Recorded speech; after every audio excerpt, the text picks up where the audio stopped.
LeBron James is a coach killer. He always has been a coach killer, and he always will be a coach killer, because whatever LeBron James wants, that's what he ultimately gets. We just heard the other day that Magic Johnson said DeMar DeRozan was ready to come to LA, but no, LeBron wanted Russell Westbrook, and because LeBron wanted Russell Westbrook, that's what happened. Just like everything with the Lakers roster, with the Lakers play style, everything. If LeBron James wants it, that's what he gets. And now as a result, Frank Vogel is the next one on the chopping block.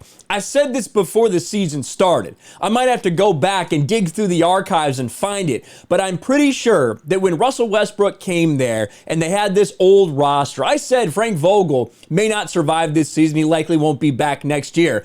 That looks to be the case. Sources: LA expected to part ways with Vogel after the season. Early candidates emerging. And this image of Frank Vogel, it looks like Joe Gatto from Impractical Jokers. But yeah, I love how LeBron's sitting there on street clothes and AD's sitting there probably about to be hurt with one shoe off because he's got an injured foot. But yeah, Frank Vogel's fault. The Los Angeles Lakers are on the brink of postseason elimination with a loss at league-leading Phoenix on Tuesday night, and if San Antonio wins, the Lakers would officially be ineligible for the play-in tournament. If not Tuesday, the chapter seems to be all but inevitable to close sometime this week. They stand 2 games behind San Antonio for the final 10th spot in the Western Conference. Credit injuries or other misfortunes, but the Lakers simply stumbled out of the playoff picture on its own accord. By all accounts, San Antonio had no designs on competing for this postseason. It's true. It's not like the Spurs really tried to get this. The Spurs just kind of kept doing their thing, treading water,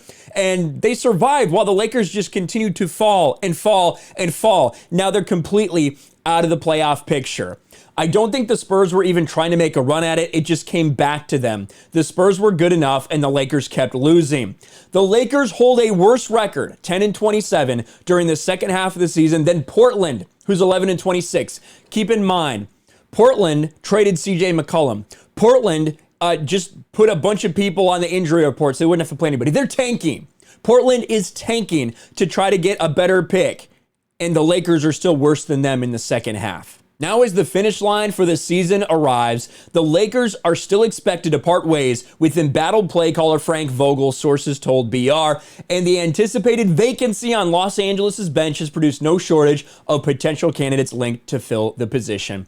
So already people are saying the Lakers are looking at other people. They want Quinn Snyder from the Jazz. Also, I've heard about Doc Rivers. Doc Rivers is a name that I've heard floated around there. Another active bench leader being mentioned by league personnel as a potential Lakers candidate. This is sad and pathetic. Just one more coach's scalp that is LeBron James' fault.